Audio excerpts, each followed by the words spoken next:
Hi, I'm Joe Weisenfelder with Cars.com. This is a 2013 Volvo S60 sedan. It comes in two versions, the T6, which we have here, which stands for turbocharged 6-cylinder, and there's also a T5, turbocharged 5-cylinder, which we tested against 5 other sports sedans in one of our big comparison tests, so I'll be able to give you more comparison information than usual. One of the areas where the S60 earned its stripes in our test was interior comfort and quality. Now with the moonroof, the headroom is actually a little bit lower than some of the others in the test.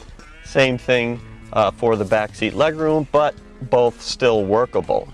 Now, Volvo is known for the quality of its seats.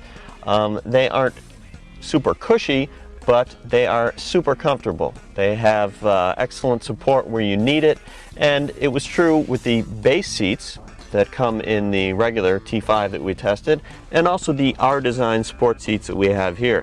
Now there is one caveat for you though. The head restraints are not adjustable and they kind of lean forward. Some people find this terribly intrusive and uncomfortable. Speaking of head restraints, this would not be a Volvo review without mention of the best feature in this Volvo, and that is rear head restraints that can be collapsed from the driver's seat using this button right here. What that does is it allows you to lower them to improve your view out the rear if someone left them raised. It also lets you discipline the kids. If they don't behave, you can issue a remote dope slap like this.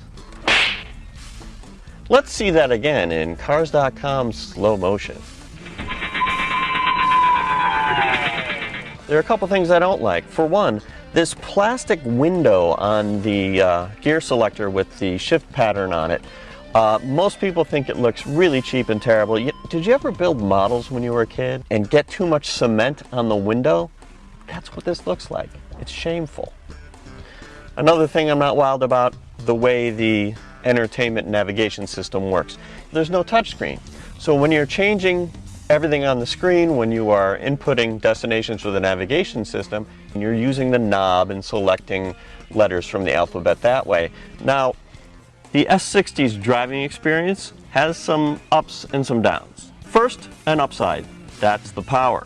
The T5 has 250 horsepower, that's pretty respectable. The T6 is 300 horsepower, or in the R-Design version, 325. Now, no doubt, the T6 that we have here takes off like a shot, comes with all-wheel drive standard. But I'm happy to say the T5 is quite good as well. In our comparison test, with all-wheel drive, which is the worst-case scenario for that engine and acceleration, it did 0 to 60 in 6.8 seconds. A clear lead over most of them, behind only the 328i, which was 6.6 seconds. Now there does seem to be a downside to this power, and that is gas mileage. The EPA ratings for combined city highway driving are as high as 24 for the front-wheel drive T5 and as low as 21 for the most powerful T6 with all-wheel drive.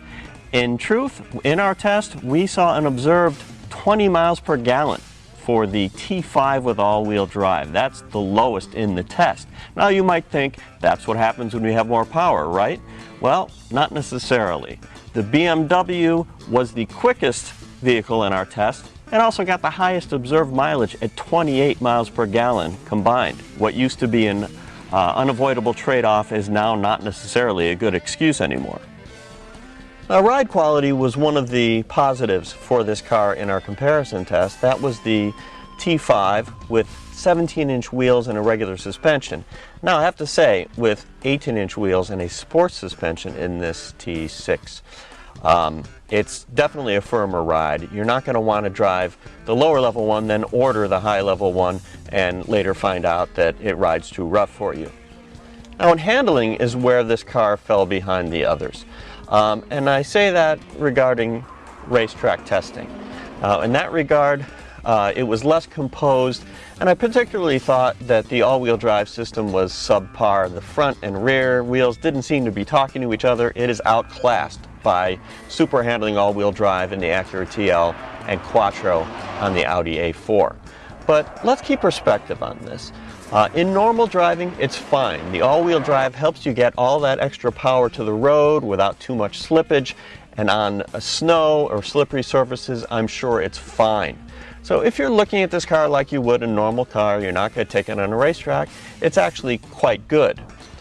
As sports sedans go, the Volvo S60 is a little bit better at the sedan than the sport, but even though it doesn't perform quite as well as the class leaders in aggressive driving, it does more than enough of what you need for normal driving. It has the power, which people appreciate, handles well enough, it's reasonably comfortable, and it gives you all of this stuff at a price that is much more reasonable than you'll find from the Audis and the BMWs, and definitely better than you're going to get from Mercedes, which in addition to being expensive, came in 6th out of 6 in our test. If you want more details on that, check out the Sports Sedan Challenge at cars.com.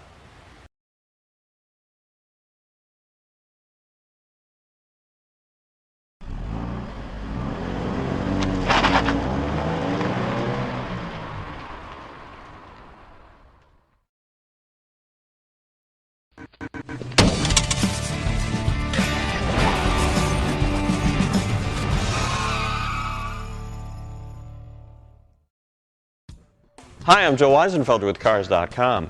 This is a 2013 Volvo S60 sedan.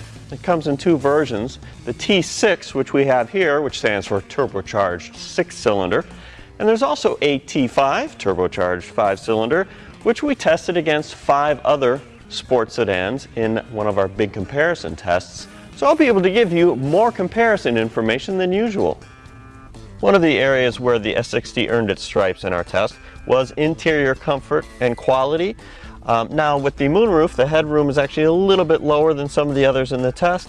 Same thing for the backseat legroom, but both still workable.